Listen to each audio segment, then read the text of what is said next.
So if they see those 3 letters, they should know what it means. Yeah. And that's what happens with it, right? Like it becomes synonymous with you. We don't have to say earn your leisure presented at InvestFest. Once they hear InvestFest, they already know. They know what it is.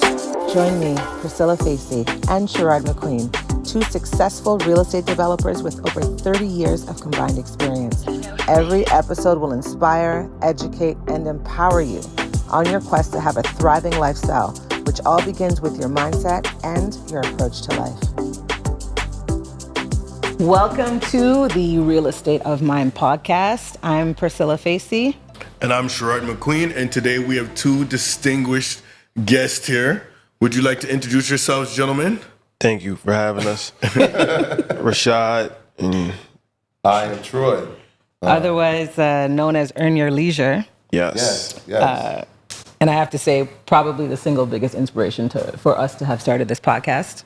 Yes. And we went on a tour of some schools over the last 3 months of the school year, and it was based on the conversation that we had back in April when you came. So, just another box for you guys to check. You guys are coming into Canada and making a difference. Even when you're not here, your presence is still being felt. Absolutely. Appreciate that. That is humbling, and thank you. That's a high compliment. Thank you. So I thought we'd maybe start off with, we've been hanging out and having some conversations this weekend and just really looking at, your whole network and, the, dare I say, entourage you guys travel with, but everyone you're working with. And I understand that, these are all people that you guys have been friends with and that you grew up with. I know Michael J. McDonald. You put the J in there. Well, we had to, because if someone Googles, the other Michael McDonald might come up. But yeah, so I know you mentioned that you guys have known each other since you were 5. Yeah. And so how do you keep a network and people working with you? How do you align that also with friendship? Because I suspect there's some challenges there. Maybe not. There's always going to be challenges. I feel like this challenge is if you're not friends and you work with somebody, like, you know what I mean? So business is always going to be challenges, and there's always going to be, issues as far as matching personalities and communication and, having expectations set and met. So these are things that have to happen regardless. So I just feel like it's just more beneficial if we can work with somebody that we actually know or have a relationship with, because, we're probably going to end up talking to that person anyway. So if you can have a, business working relationship with that person, then it's just more beneficial because you have better chemistry as opposed to somebody that you just met yesterday. Not to say that you can't do business with strangers, but, you just have more vested interest if you have, a real tangible relationship and you know each other outside of just business. So that was always kind of like our mindset as far as doing business with family and friends, is to say, like, we already have these relationships and we're going to be in communication with these people anyway. So it's more beneficial for the communication to be, business related as opposed to us just talking about, just random things. Yeah. I think it starts with a bond. Like you said, I've known him since I was in kindergarten camp. And, me and Shadi been probably best friends since middle school. So you're talking over 25 plus years. And so inside that, you get to really understand strengths and weaknesses, and you get to understand expectations, right? Like, I know what I'm going to get from him on a daily basis. I know what I'm going to get from Michael J. McDonald on a daily basis. But I think the biggest thing is I know I can trust him. Yeah. Right, which is something that if you're trying to create a business with somebody else that you don't know, these things have to be formed. Because, we've come from a situation where we didn't have business. The only thing that held us together was friendship, and it was sports, and it was camaraderie, and it was brotherhood. And so now you add those things into side of business, even when the business doesn't work, which it hasn't sometimes. Like, we've had businesses that weren't successful, and the world didn't know about those, but we still had the bond of brotherhood and friendship and trust.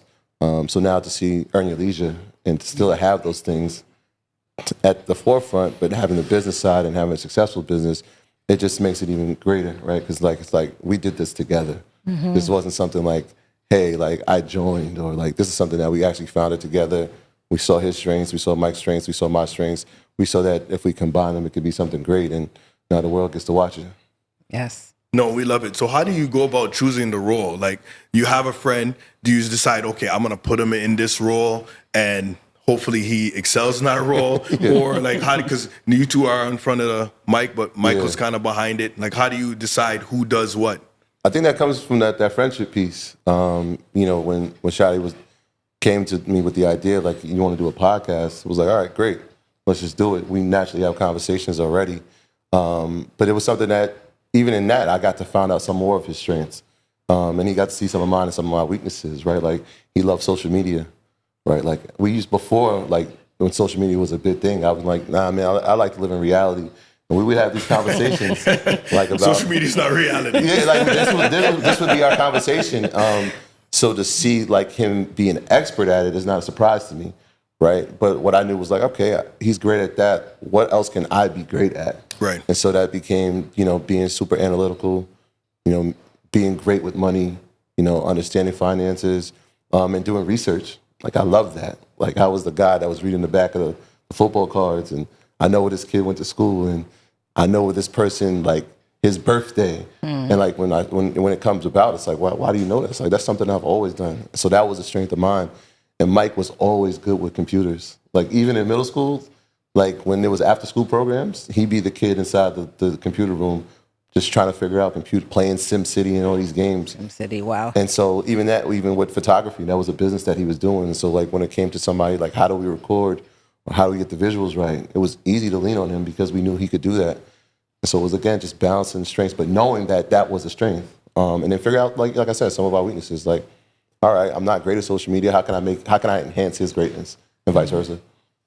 So over the years, I'm sure you guys have had challenges because you've been working together for so long. Can you touch on any of those challenges and how you were able to overcome them? Because, like I was talking off camera, I've been working with some of my friends 30 years. I know Priscilla 20 years since we graduated university, and I don't think we've ever even had a disagreement.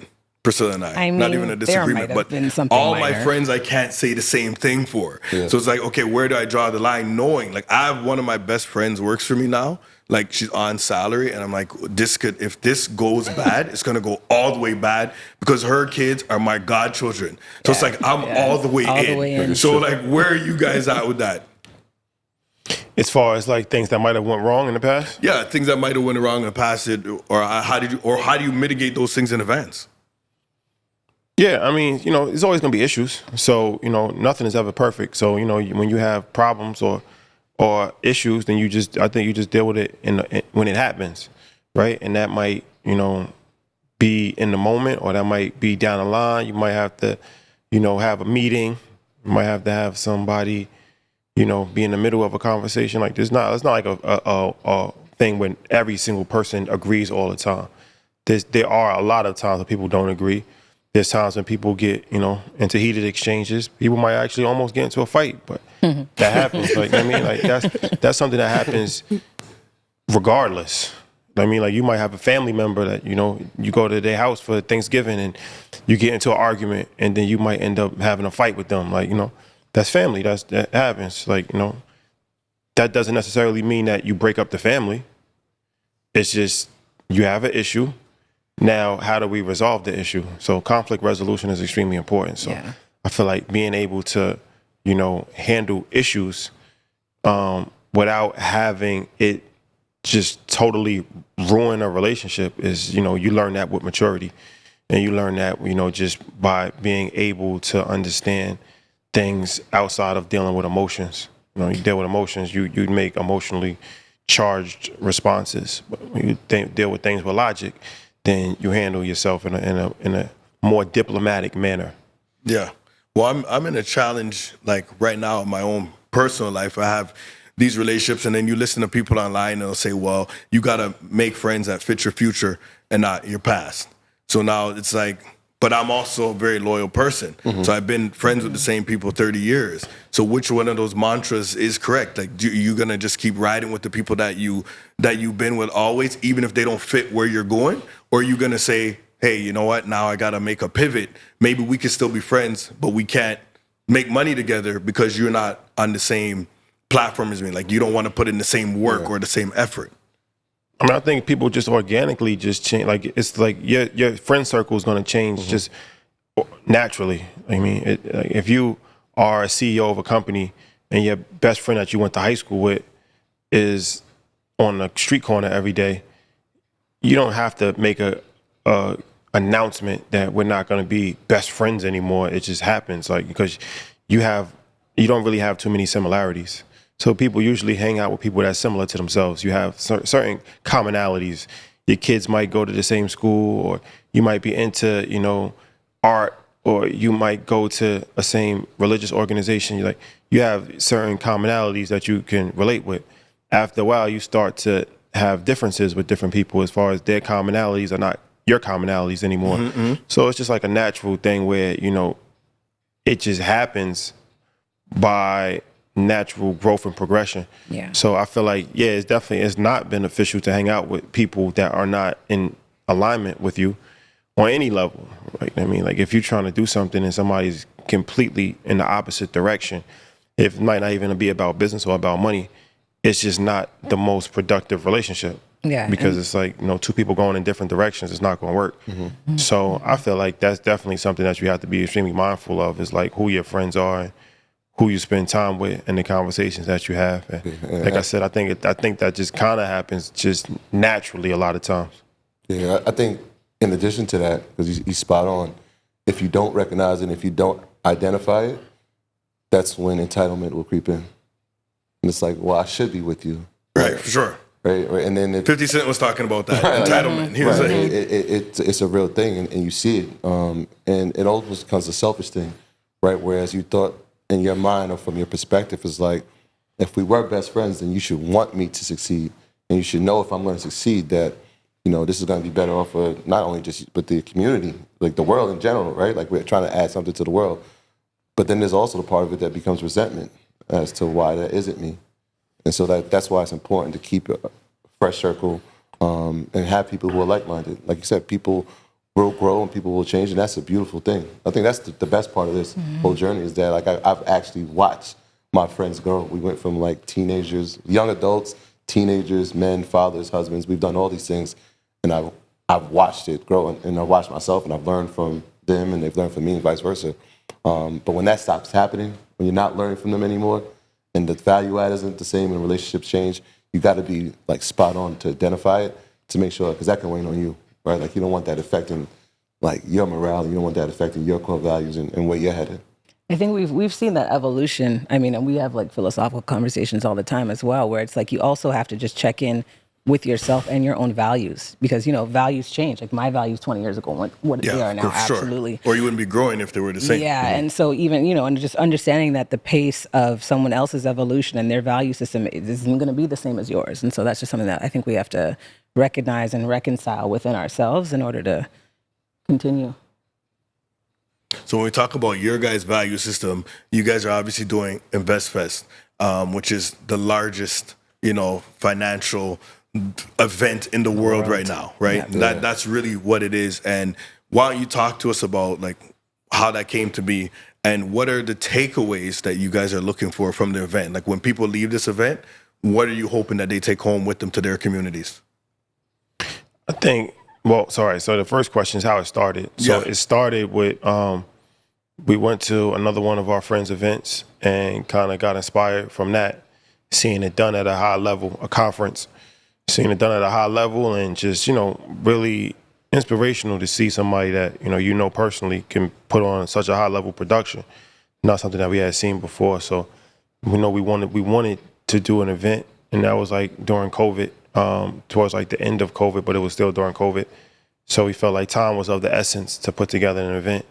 And we kind of just brainstorming, but I personally wanted to do a festival, and everybody didn't fully agree with the festival idea, because the word festival traditionally is an outside event. Like Coachella or so one of these things. But if you look in the dictionary, it never says anything that a festival has to be outside.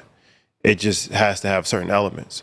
So, but festival is important because it separates it from a conference or a seminar, which is traditionally normal. In the financial industry, it's normal to have a conference or a seminar. It's not normal to have a festival. So then thinking, okay, well, how can we make it a festival? You can't just say it's a festival and it's really a conference. Right. So it's like, all right, now, if we can have a vendor marketplace, because you look at like Essence Fest, and that's one of the things that's real big for them is their vendor marketplace. So it's like, all right, a vendor marketplace at the time, that wasn't something that people were really doing in the financial sector. So vendor marketplace, then it's like food trucks. You go to music festivals, there's stuff like that's like a real big part of the culinary experience. So he wanted to make an experience as far as that's concerned. And then have like a VIP situation with a game night and different type of carnival type of feel and musical performances and different aspects of it to make it, very entertaining and educational at the same time. So then the name, names are very important. So kind of went back and forth for a while. And then like InvestFest, one of these things is just kind of very catchy name. If you don't even have to know anything about Earn Your Leisure, and you see it, you hear InvestFest, you know what it is. Yeah. Something. Exactly. So you know what it is already. Yeah. So that was that, and then just even being intentional with how we even marketed it, like with the flyer. Like if you look at the flyer, like it looks like a musical performance. Now that I'm seeing that, now that you mention it, I'm seeing how that the colors and the way that the font, and then the way it all very intentional. Yeah, exactly. For sure. You got it. So no, I did. No, I'm like, no, but now that you said it to me, I'm like, it makes so much sense because I've seen these other, and it makes sense, but you want it to be joyous. Because normally, honestly, when I hear a seminar or I hear a conference, I know I'm going to be in there bored for 3 days. Like, I want to extract some information, but then I'm going to be bored to tears. But when I hear a festival, it's a celebration. Yeah. And that's what you're trying to do is celebrate this. Yeah, and imagine, like, when you look at the names, right? Like, when Coachella announces that lineup, you look at Friday, you look at Saturday, but you're looking at the names of your favorite entertainers. What if that was your favorite people in business? Yes. Yeah. Now they're all there. You know what I mean? So it's just like celebrating them too.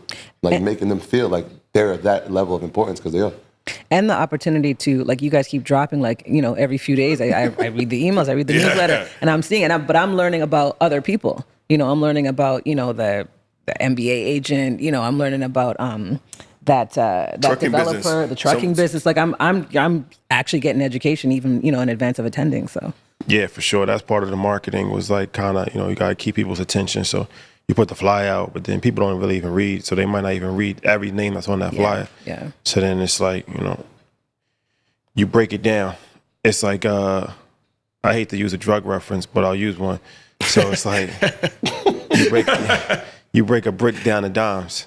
Okay. You know what I mean? So we've all watched The Wire. What you do is how you do it is if you know about this type of thing.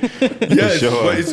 But I know it's an aside, but how did you guys become so adept at marketing? Because from the name, Earn Your Leisure. It's not just a simple name. There's so much in that. There's so many. The name is so multifaceted to me. So much meaning behind it. There's so many different meanings in the name. Earn Your Leisure. It's like, okay, it works. Then you have InvestFest. Okay, that's another winner. Then the way you guys did the flyer. Then the way you guys do your stuff on Market Mondays. Then the way you release the content. Yeah. It's like, you guys went to university you built the university, so it's not even like you went there.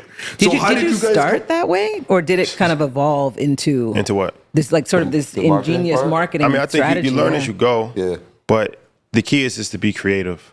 So I feel like if you're creative and you have creative people around you, then you're always going to be thinking about different things. Some things you just can't teach. Yeah. Some things you just have to have. Like I feel like it's a gift to be creative, and it's a gift to be artistic, and it's all things that we curate, and it's just art. Like even if you look at assets over liabilities, like that whole framework and the line is like a division problem that's done intentionally. So I feel that we've always been good with style as far as having taste, doing different things, and whether it's with fashion, whether it's with food, whether it's with music, especially that helped growing up and the time that we grew up in, environment that we grew up in. It was like, these are things that sometimes you don't really realize it'll help you later on in life. Like, like watching people, how they tie their sneakers. Like that was something that was very big for us. Like even now we don't even tie our sneakers,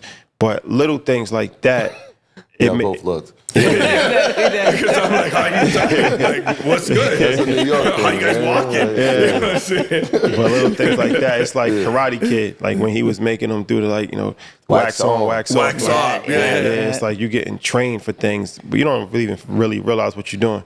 But it's like, all right, you know, people picking on your sneakers, you got to make sure that you tie them, you lace them a little. That teaches you to pay attention to detail. Like if you really could pay attention to your shoelaces, you're going to pay attention to a flyer, to a billboard, right? Like these are things that you learn at 8 years old, 9 years old. So it was just that. And then once again, just really being creative people and really being like big on art.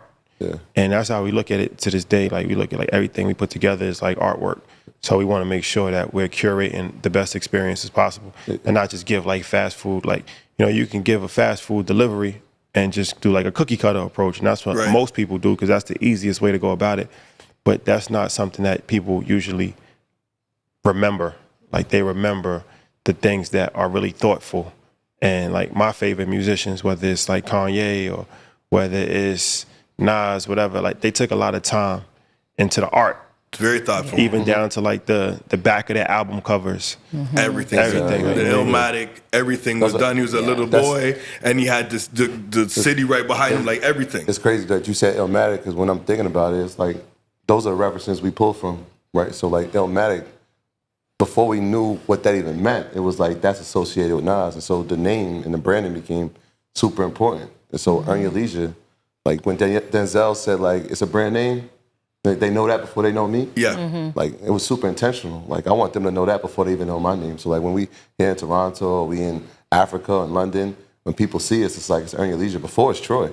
Oh yeah, they'll just call they just call me M5V development. Yeah, I was just like, you're M5V. I'm like, that's not what my mom calls me, but you want to hold on. Yeah. Sure. It works because the branding of it makes more sense, right? And then like from that, it was like, well, Earn Your Leisure is great. Here goes the slogan, but like let's break it down even further. Like some people will just say EYL. Simple. Well, we Simple know in the fashion world that they know what YSL means. Yep. They know if they see the LV, they know what that means. So if they see those 3 letters, they should know what it means. Yeah. And that's what happens with it, right? Like it becomes synonymous with you. We don't have to say Earn Your Leisure presented at InvestFest. Once they hear InvestFest, they already know. They know what it is. Right? And so we didn't go to school for it. It was just like you said, just trial and error, but really pulling from references that we grew up on. Right, like so when we were trying to figure out how we're going to expand the brand, we watched what artists did. They went to the cities and did pop-up shows. And so we went to cities and did pop-up network events. Yeah. All right, we got a base here. We can come back and do a tour here now. We can go to the city. We can go to that city. And so we just pulled from the inspirations that we had already been seeing throughout, you know, our lives pretty much. And we're like, all right, let's implement it. How will we make that work? How's that going to fit for our brand? Also, I think inspiration is very important too. So that is like almost more important than actually formal education as far as being inspired. And at least for me, everybody's different, but like I like to really like get inspired for different things. So I might get inspired from watching a music video. I might get inspired from going to a basketball game. I might get inspired from traveling. I might get inspired from a conversation. So I draw inspiration from a variety of different places, and that's extremely beneficial when you're trying to like grow a brand. And I feel like you said, you know, looking at like music, like grew up on music. So like, you know, all great music movements had a logo. So it's like the Wu-Tang Clan. Like you didn't have to see, when you saw the W. The yellow W. Yeah. That's it. You already knew what it was. That's how strong that W was. So it's like, you know, the EYL, we have a shield. We have a couple of different, but even when we did the emojis, that was something that was done intentionally too. I actually made that emoji on my iPhone. Crazy. When we first did it, because we wanted to do something that we didn't want to take ourselves too serious. And looking at like the podcast charts for business, everything is like CNBC and everybody got suits everybody's on. all buttoned up. Yeah, so it's like, all right, you know, how can we have fun with it? And it's like, all right, we just doing an emoji and make that the face of it, you know, stuff like that. So little things like that, you just draw inspiration from different things. But that's why it's good to have exposure. Like just do a variety of different things outside of the norm. Like go different places, go to different restaurants, go to everywhere, like, you know, because you can't get inspired if you're around the same thing every single day. Yeah. It's not inspiring. Like you have to see different things and have sometimes you don't really know what the path is going to lead you to, but you just gotta just go outside the norm, experience different things, listen to different type of music, go to different type of environments where you can see something that can spark inspiration for you to do something different. Yeah. You know what's crazy about the emojis is when we did it, I had grown my beard, been growing, for a long time. But my son the other day was like, Dad, can you cut your beard? And I'm like, I'm not sure the world's gonna recognize me. I was like, that's part of who. That's your thing. imprint. That's like James Harden cutting the beard. It's a part He's of the brand. It's like a at the part end of the of day, the he can't do it. You know what I'm saying? So if James Harden cuts the beard, he's gonna lose like $20 million a year. Like that's his thing. He came in with that. It's all about the branding. So that branding is perfect. So like, what are the takeaways you're looking for? Because when I go somewhere, a lot of times I'll go to a conference and everybody's hyped up when they're in there, and then they go home and nothing really changes. They literally just go back to exactly what they were doing before. What are you hoping for or expecting for when people return from InvestFest that they could bring back to their communities or to their personal lives? I expect, and we've seen it for the past 2 years, is that it becomes a life-changing event where there's like-minded people who are gathered together. I remember, standing backstage, and I was with Steve Harvey, and we were looking out at the audience, and he was just like, I've never seen anything like this.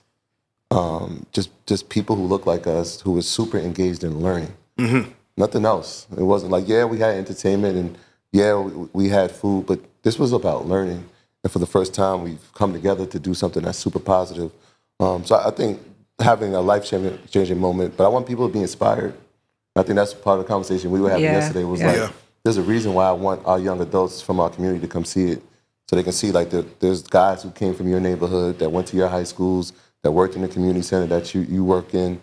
And this is what they're doing with their lives right now. And they're trying to impact as many lives as possible. So the impact is part of it too. I think it's a place where, there's going to be an existence of business opportunities. There's going to be professional development opportunities. And there might be investment opportunities, right? Like I think that's the beauty of it. Like you never know who you're going to be sitting next to. You never know who you're going to run into at the event, at the vendor marketplace. Right. Trying to get some food during a lunch break, or even at the VIP event.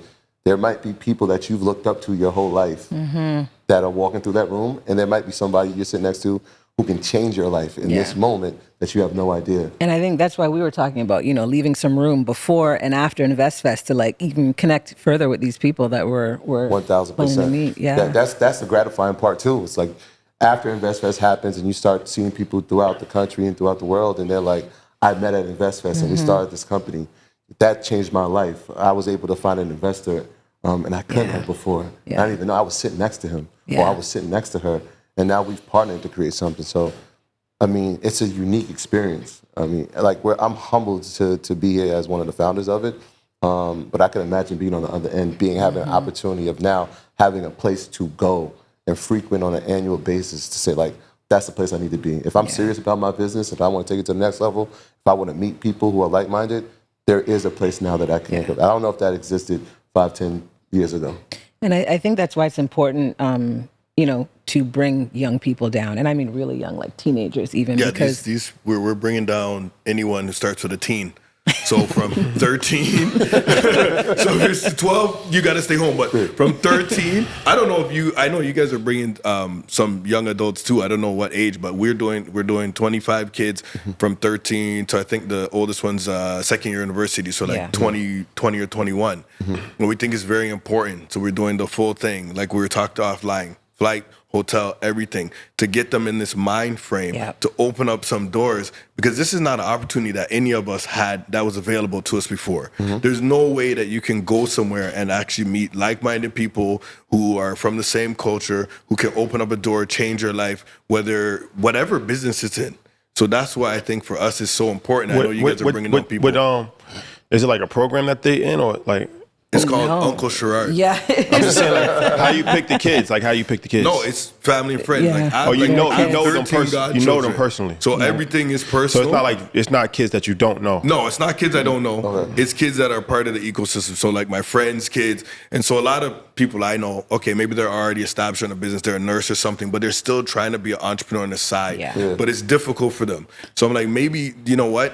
I can help the kids, and maybe these kids can go back and pay it forward and help the adults. So I'm always inspired by kids because they show me a different way to look at life through a different lens that maybe I haven't seen before. They showed me how to use IG. I didn't even know how to use IG 4 years ago. I didn't know how to use IG. I didn't know how to swipe. I didn't know how. I was afraid to comment on people's posts. But like someone's like 14, my nephew came to me and was like, oh, this is how you do it. And he just took it and put me in the game. Yeah. So now it's my turn. So these are all kids that I know. I normally have a barbershop that every Saturday at my house, I have a barbershop in my house, and I bring young people to the house, and we sit there and we talk and we break bread every week. We've been doing this since COVID. Yeah. So 3 years. So they gotta come because they need a haircut. So again, you see, it's very intentional. I know they had to get a haircut anyway. Mm-hmm. So they might not come see Uncle Sherard otherwise, but now because I'm like, oh, I got a free barber here. He's gonna cut you for free. Why are you gonna go pay? So they come every Saturday. So all these are kids that I'm with all the time. Nice. And now I'm saying, hey, I wanna inspire you guys to the next level. And this is where, our field trip is gonna be this year. It's not the aquarium. You know what I'm saying? It's not the Blue Jays game. We're going to InvestFest and we're trying to change your life. So what do you, have they been to Atlanta before?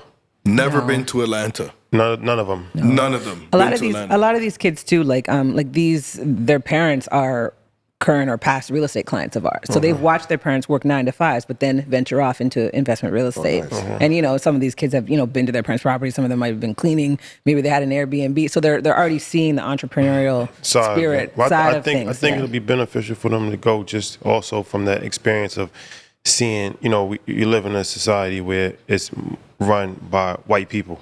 Yeah. And that's even in America, like mostly everywhere. Like you live in New York, you don't have an opportunity to see like where the majority of people are black. And that's one of the good things about Atlanta is like all of the city is run by black people for the most part. So you go to the airport, the mayor is black.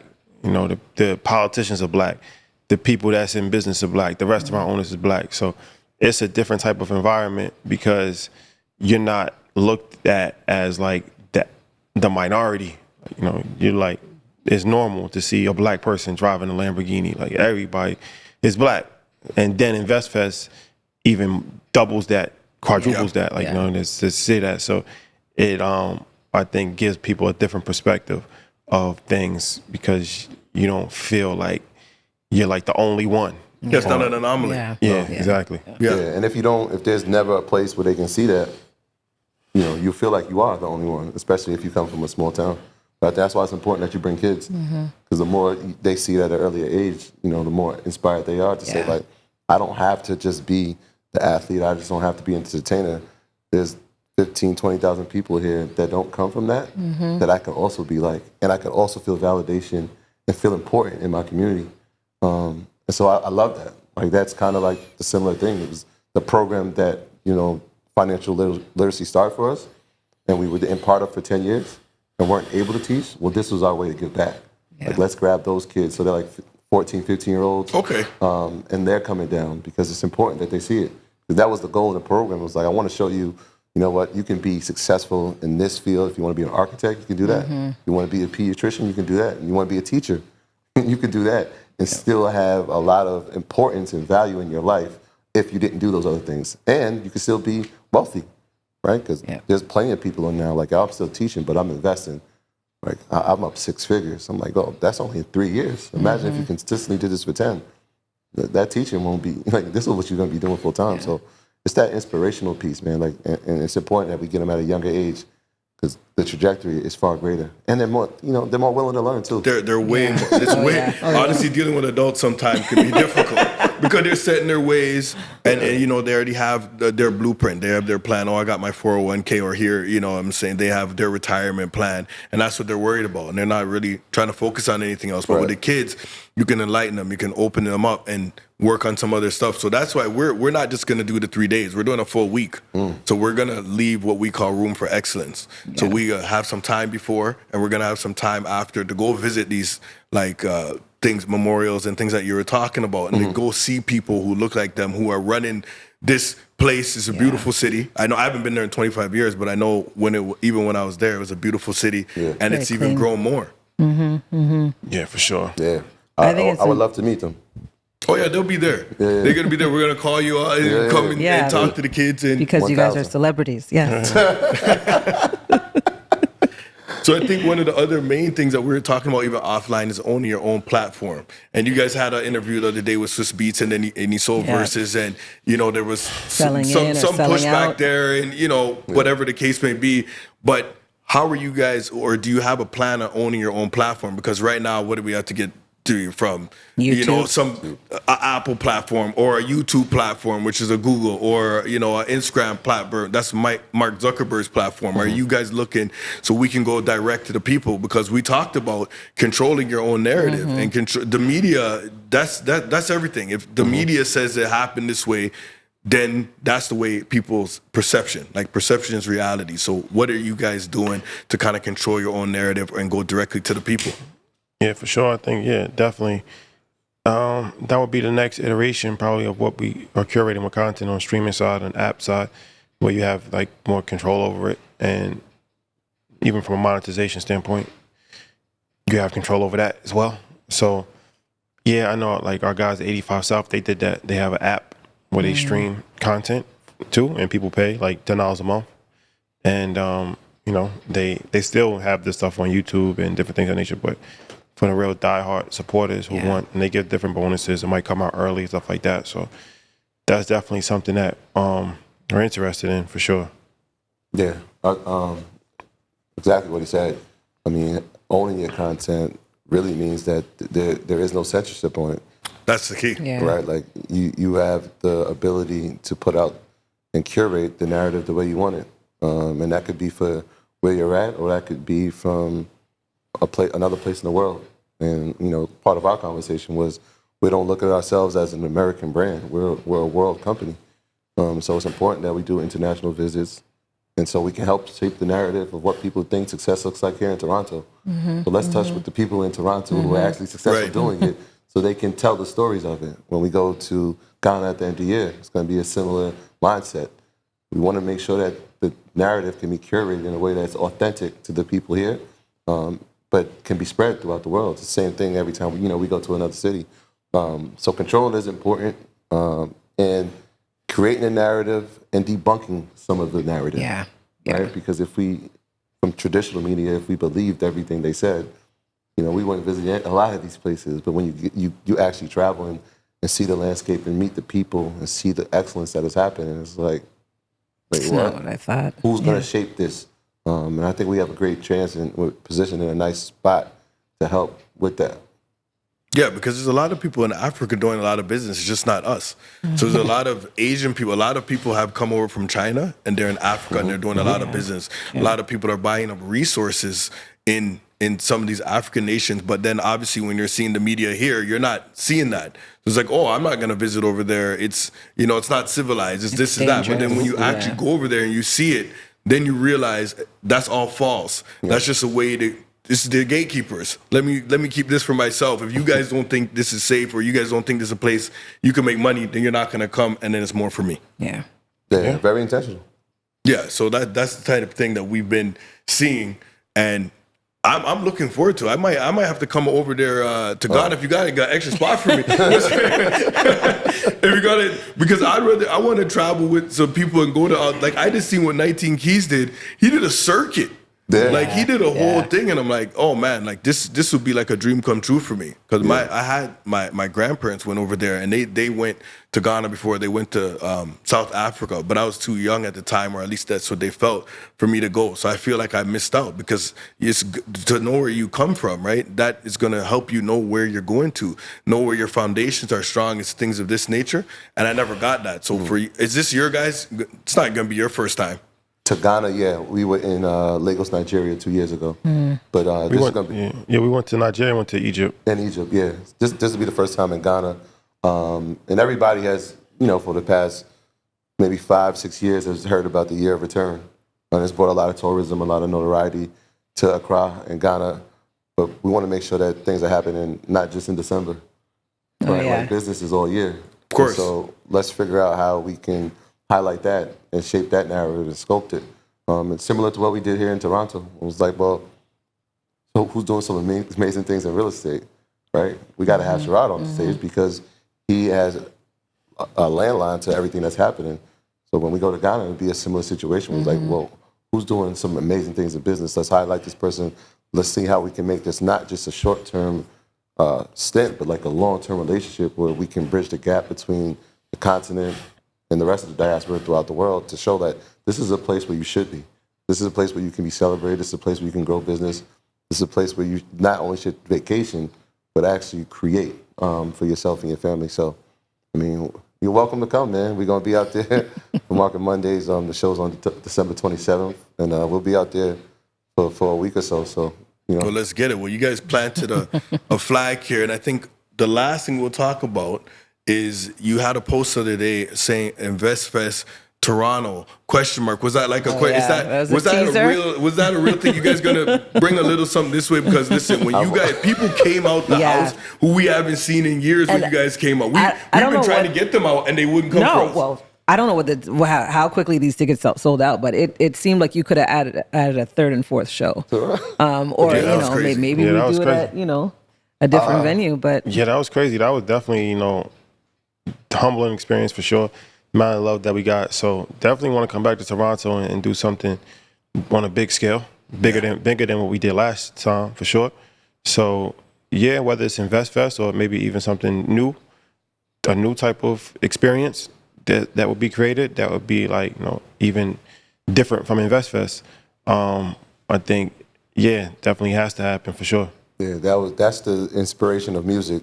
So I was going on a walk, and the dome was there. And then once I saw the dome, Drake popped in my head, and he was like, "Of course, I gotta move my annual thing to the dome. I need 40,000 people to see what I'm on." It was like, bigger. Let's do bigger, right? So Market Mondays was great, and again, it was humbling to see it sell out so quickly. But the need and the want, and even the reaction that we get when we come here, it's like the hunger's here, and I feel like it's untapped from a certain standpoint. So like anything we can do to help highlight this city and help with the growth and highlight entrepreneurs and people from the world of business, I mean, we all for that. Well, listen. Unless you have anything closing, we appreciate your time. Yeah. And we appreciate you guys coming up here and making your presence felt. We've got a networking event coming after this. It's sold out in 10 minutes. 10 minutes. People's I got relatives who can't make it in. I'm still getting texts. So what I'm saying? I got texts while we were waiting here. Put me on the list. What list? The list is closed, okay? The list is closed. So you guys are shutting the city down. Yeah. And we appreciate you. We can't wait till you come back. We're going to see you in ATL and, for everything you guys are doing. Thank you for visiting on the Real Estate of Mind podcast. It's all love. Thank you. Thank you, man. Thank you for having us. Appreciate y'all.